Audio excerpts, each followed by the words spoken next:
All right, so I'm here to talk about Harry Redknapp, the famous soccer football manager. So first of all, and it was written in the News of the World, if anyone reads that paper, by some reporter who doesn't even exist. It turns out it was a snide name that he's gone under, and it was absolute load of nonsense. He's so East End of London. You can just imagine him in some kind of dark pub. And I suppose his upbringing and his life is, early life was pretty East End in a sense. He was the son of a dock worker who worked on Canary Wharf on the River Thames or whatever.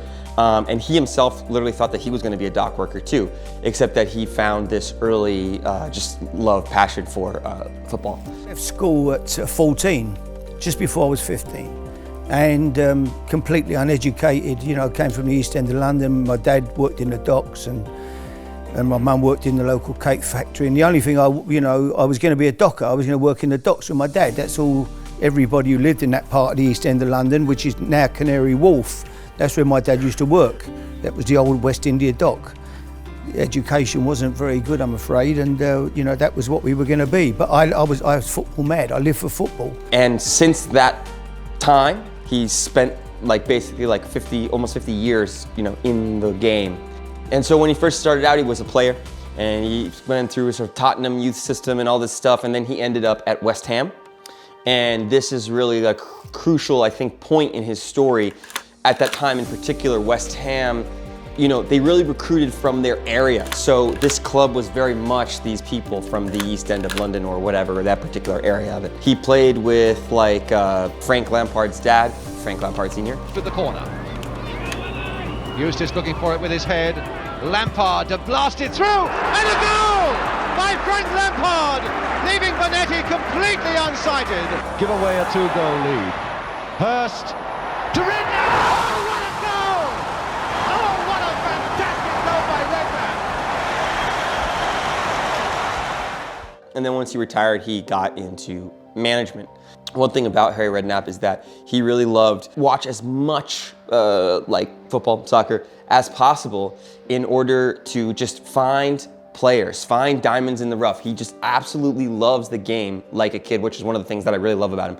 And he even says now in his retirement, he'll literally be in his basement with 3 or 4 TVs going, watching, 3 or 4 games at the same time and still getting as excited as he did when he was a little kid or whatever. I love watching football. I sit all day Sunday. My wife's pleased. I'm sitting downstairs in the TV room. I'm watching every game. Then I've got the Spanish football. Then I've got Italian football. It's football, wall-to-wall football, He ended up actually having a long sort of love affair, if you will, with the south coast of England, and I think that's actually where he lives now. Started out at Bournemouth, turned them into a little decent little club. Looking to bend the corner in once more, and Bailey in trouble. A goal! Bundled in by Milton Graham, and sensationally, Bournemouth lead Manchester United. Good evening and welcome to Match of the Day, and we start by toasting the happiest man in football tonight, Harry Redknapp, the manager of Bournemouth United, who this afternoon beat cup favourites Manchester United 2-0. It's got to be the greatest day in my life, and I'm sure the greatest day in the lives of all the players. Are you surprised that Bournemouth was so much the better side on the day? No, I've had a feeling all week that we'd win the game, John. I've had this strong feeling we could beat Manchester United today. The supporters were tremendous. The players are the fellas who done it, not me. The game's about players, not managers. It's about 10 years as manager at Bournemouth, and the word was that Bournemouth would never get out the old 3rd division. So 100 and odd years, they'd never been out the bottom 2 divisions, they'd never been into the championship in 100 and odd years of their history. So to be the first manager to win, I won the league that year and we got promoted, that was always special to me, and I lived down there as well, so.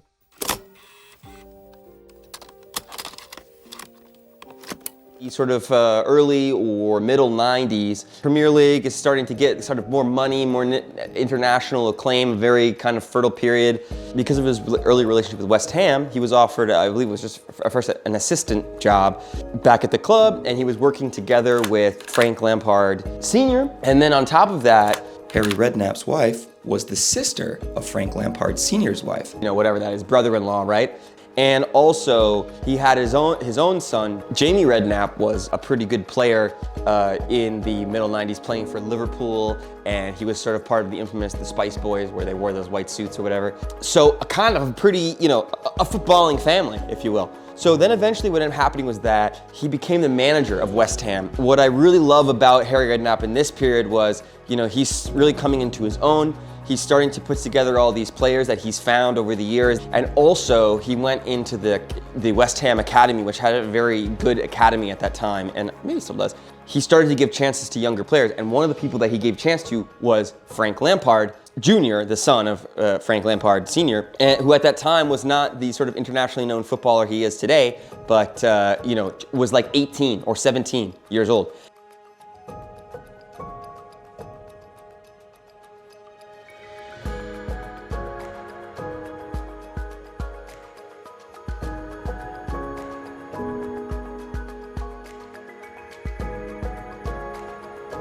I was in the squad yesterday and I thought there was a chance, but Harry came up to me and whispered in my ear as I was sitting in the change room about an hour and a half before the game, said you're going to be sub, and I couldn't really believe it. I was sitting there like shaking for about half an hour, but it was nice.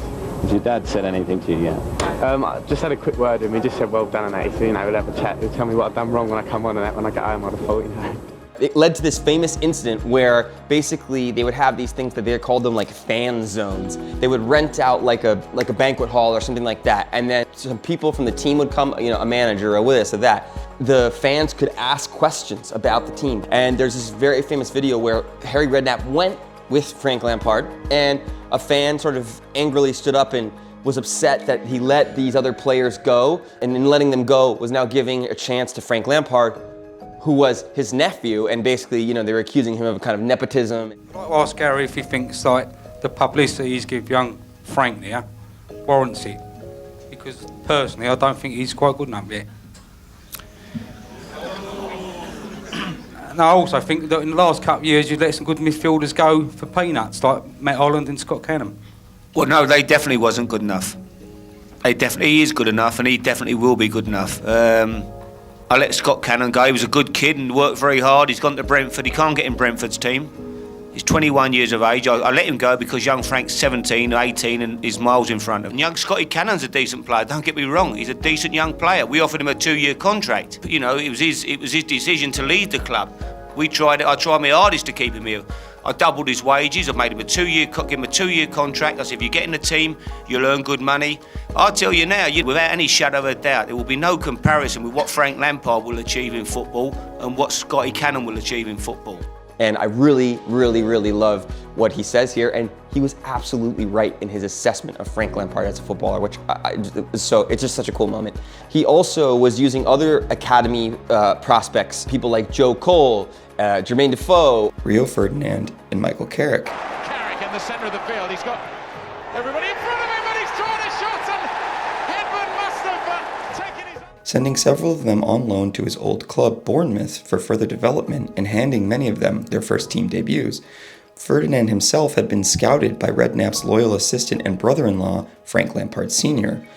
On top of that, other savvy transfers included club legend Tony Cottee. It was a lovely through ball, and he hasn't got the legs he used to have, but Agrezovic had come a long way off his line, and despite the attentions of Shaw, Cottee finished brilliantly. John Hartston, and even a young Freddie Canute, who didn't blossom until later, but still Redknapp must have seen his talent. Other notable players included Julian Dix, Trevor St. Clair, a battle-tested Stuart Pearce, and even Arsenal legend Ian Wright. Got the shot in and he scored. Ian Wright. West Ham take the lead.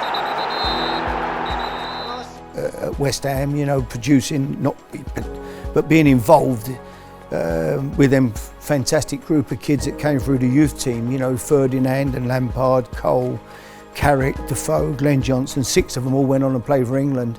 So that was a lovely time to see all them kids sign them at 12, 13 and see them develop into England internationals. I enjoyed that very much. Perhaps one of his most famous buys was Paolo Di Canio. He was known in Italy, and he had been brought to Sheffield Wednesday, and he had kind of had a rough start to his life in the Premier League. He had pushed over a referee.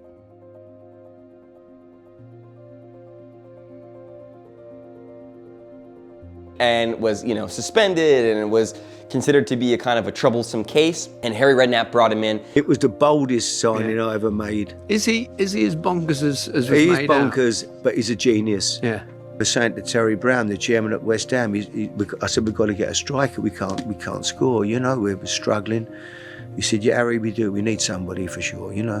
I said, I want to take Paolo Di Canio. I'll never forget it.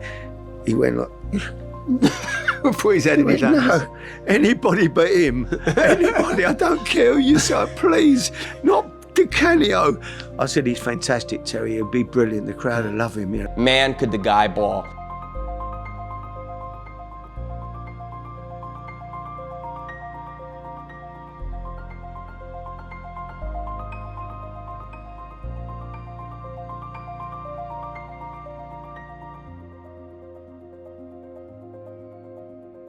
And Harry Redknapp spent a lot of time dealing with Di Canio's temperamental nature, but he knew how to get the best out of him. I could hear him. He'd walk past my office and boot the door. He plays this shit out, this place here. And then if he's in a good mood, he'd come in, had the sunglasses on. He'd look like $1 million, lovely suit, singing Volare or something. He'd come in and he's okay today, Redknapp has this really knew how to motivate these guys, which I think is so cool.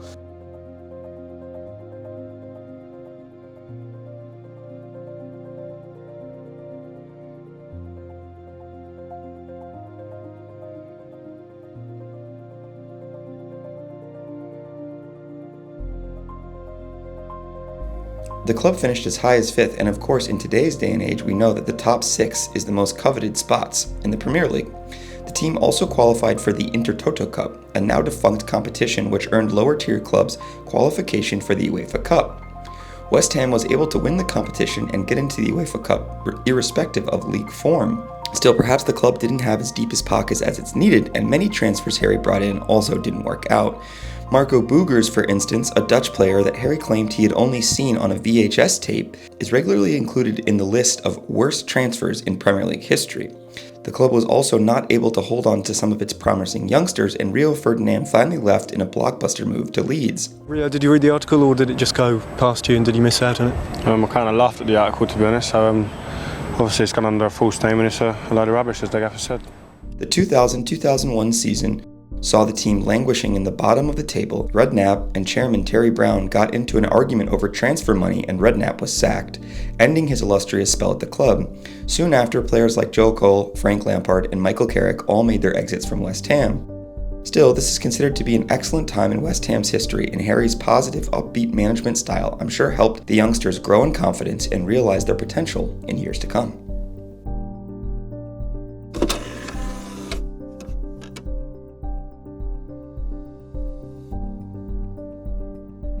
Following Harry's exit from West Ham, he kind of went on a pretty interesting journey. He ended up taking a job as the director of football for Portsmouth FC, which was in the lower division, the Championship. Then after a year, he kind of decided that he didn't like the manager, so he fired him and then he became the manager of Portsmouth. This kind of started a great, renaissance for Harry after maybe a disappointing ending at West Ham. And one of his major coups was to get a brilliant performance out of an aging but troubled Paul Merson, who was long known for his incredible talent but had a ton of personal problems involving addiction, gambling, alcohol, drugs, women, whatever. In fact, there was even a story where Paul Merson came to Harry Redknapp and asked him if it was possible for him to go to rehab during the season to kind of sort himself out. Basically, Harry said, sure, no problem. Harry later found out that Paul Merson actually went on vacation to Barbados during the cold January in England, and he came back with a suntan. But Harry kind of swept it under the rug because he knew that he would need Paul Merson to make Pompey, a strong team. So Michael rings me, Harry, I just seen one of your boys having a chat with one of your boys. I said, oh no, what's the matter, Michael? I said, who? He said, Paul Merson. I said, what's the matter, Michael? I thought Michael must be in the clinic with him. He went, what do you mean? I said, well, he's in Tony Adams' clinic. He said, he's not, he's on the beach in Barbados. I went, no, it can't be Merson. He also brought in a Nigerian striker called Yakubu on loan, and later the loan became, a permanent transfer. Yakubu was an absolute goal machine, the Yak as they called him. So basically with Merson and Yakubu and a young Matty Taylor and a few other guys, basically they were able to kind of rocket up the table and basically stayed in first place almost the whole season in the championship, and they ended up winning promotion to the Premier League, which was the first time that Portsmouth had ever been promoted to the Premier League. Honestly, this is kind of amazing that Harry then got fired, went down a division, and then took the team and immediately brought them back up. And again, some savvy transfer / man management, getting the best out of Paul Merson, finding Yakubu, Matty Taylor, a few other guys. And then at Portsmouth, I had a great time at Portsmouth, getting promoted with Portsmouth. And their first season in the Premier League was not the best, and he got into a fight with the sort of combustible owner, Milan Mandrick, who was was very close friends with Harry, but then sometimes they would sort of fight like brothers, let's say. Harry then left, and he went and took a job at Southampton, trying to keep them in the Premier League, but ultimately he failed and Southampton was relegated. Him going to Southampton was seen as like an insane betrayal because Southampton and Pompey, both on the south coast of England, are like close rivals. He was literally called Judas. Stayed with Southampton for a little bit longer, but then he was like, nah, I'm going back to Portsmouth. So he went back to Portsmouth. They were still in the Premier League, but they were teetering dangerously at the bottom. And also Milan Mandrick, the owner who he had a big disagreement with, sold the club to a guy called Alexandre Gaydamek, who was this kind of Israeli-French businessman who bought the team. Basically, Harry was able to engineer a great escape, basically, where they were able to save their entire season. And in one game in particular, Pedro Mendes scored a goal that will go down, I'm sure, in Portsmouth FC history. Gordon came out and won that well. Pedro Mendes, goal!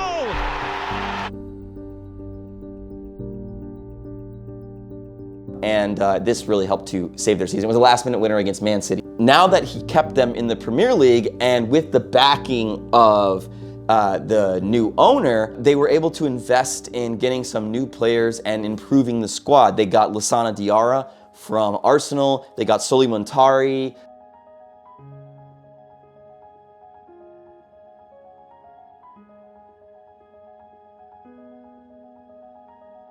They got Jermaine Defoe. They got Peter Crouch, Glenn Johnson, brilliant defender, and And so anyway, with some of these new additions to the squad, Harry was able to actually take Portsmouth from barely surviving to they kind of got into a little scrap for one of the European spots, like a UEFA Cup spot or whatever. In the end, they kind of lost out, but still, it was seen again as a major improvement for the team because they were able to go from barely surviving to now 9th place. The season after that, they continued their improvement. Oh, they also had Nico Kranjčar, the Croatian midfielder, was part of the squad. So the following season, he had kind of Pompey playing some very beautiful, competent football. And still Benjani, it's in! It's gone straight through Stephen Bywater. Portsmouth was able to work their way through the FA Cup and make it all the way to the final. Against Rio Ferdinand, standing goalkeeper. Montari scores! Ferdinand went the right way, but Manchester United are behind and down to 10 men, and there are 12 minutes to play.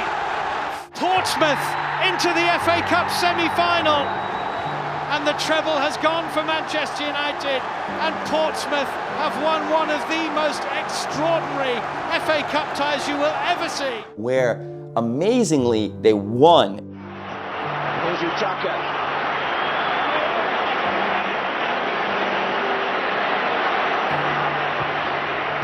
And Carney's there. And Portsmouth have won the FA Cup for the first time since 1939. And Harry Redknapp has led them into Europe for the first time. Carnu, the goal scorer. Lifetime in the game. How sweet is this moment? Yeah, fantastic, John. I mean, for everybody, my family especially, the fans, the players. it's great. You know, it's been a difficult year off the field. So to come here now and win the FA Cup, it's a dream come true for me. And this was Pompey's first major trophy since 1950. This was Harry's first kind of real major trophy, win an FA Cup. And again, in the final, Kanu scored a goal off a John Utaka assist, his fellow Nigerian countryman. Once again, I feel like this kind of shows like Harry's kind of savvy bargain buy with Kanu actually paid off and helped him win the FA Cup. All these players, he was able to bring them in and make a decent little team which won the FA Cup, which is kind of a really amazing achievement, of course, especially with a club of that size and on their budgets, and which I think there's a song that Portsmouth or Pompey fans would sing, which is we've got bare bones, cheap loans, a stadium that creaks and moans. They know who they are. They were honored with an open top bus tour of Portsmouth. Harry was given the freedom of the city of Portsmouth, but what ended up happening was Harry was lured away by Tottenham. Not good at all for the club, I'm certain of that, and we're not going to find, in my view anyway, a manager to match him.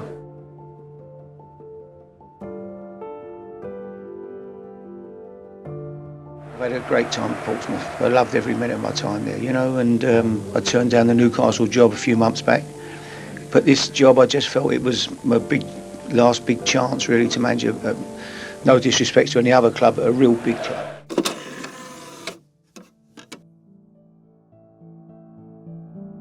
So Harry joined Tottenham in October of 2008, I believe. Juan de Ramos had been the coach. The team was way down the table, it was terrible. So they brought in Harry, and then Harry, he got some of the established players playing well. Luka Modric, for instance, people said that Luka Modric could only be a winger, but Harry believed that he could play in the center of the park, and he kind of went to him and was like, Luka, you could be this kind of, all the attack feeds from you. You could be like a sort of number 10 central midfielder. He really believed in Modric, even though people said he was too kind of weak or slight, right? And he was absolutely right. Modric was dominating games. Before a game, I used to go to Luka Modric, say, Luka, run the game. They can't get near you. You're so fantastic. You won't get near. And he'd feel 10 foot tall, you know.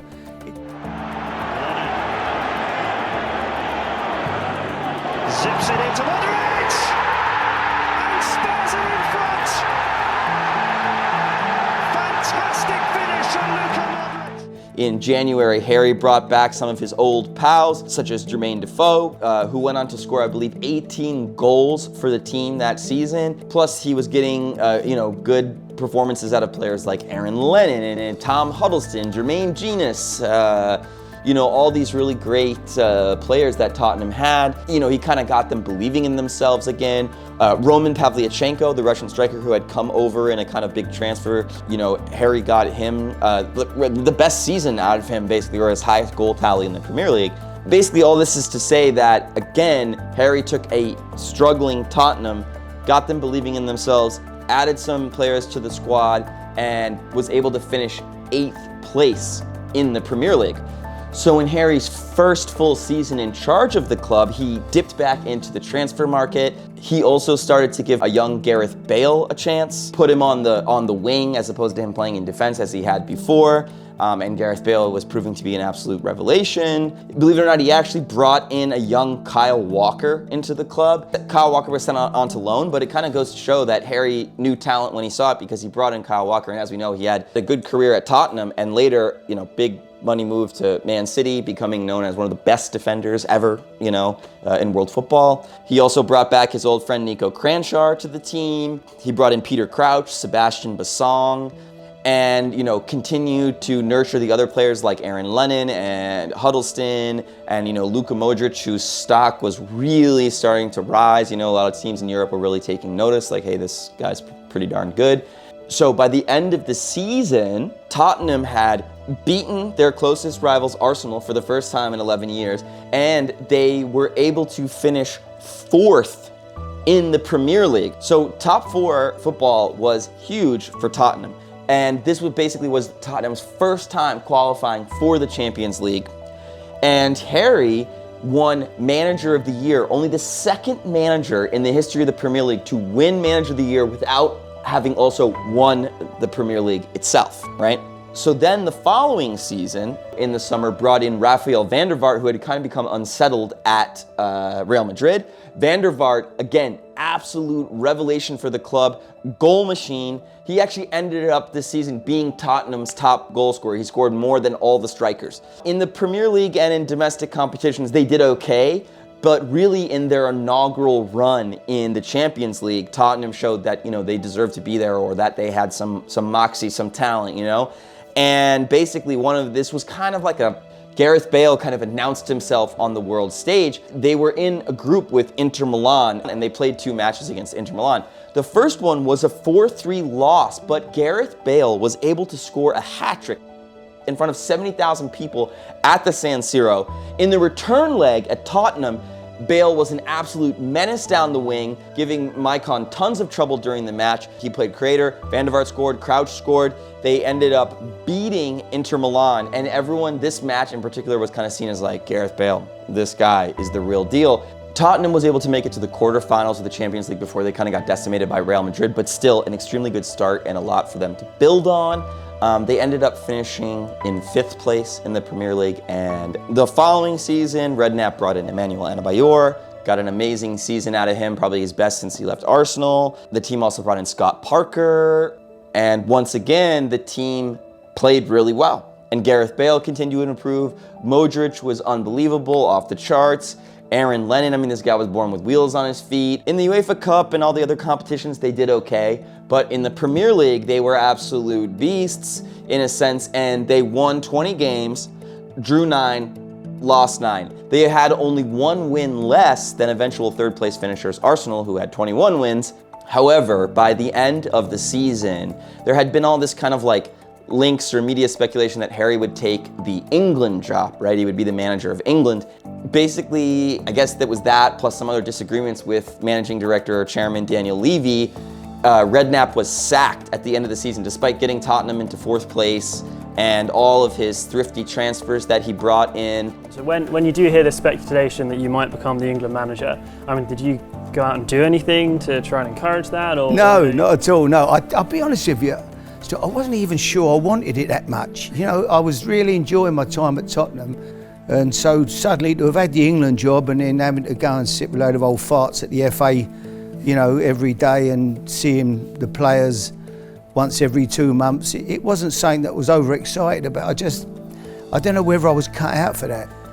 I had a year left on my contract and I spoke to Daniel about, extending it. I never ever saw a problem coming. We finished 4th that year. Honestly, Stuart, I wish I could answer it and tell you exactly what happened. Only Daniel would know.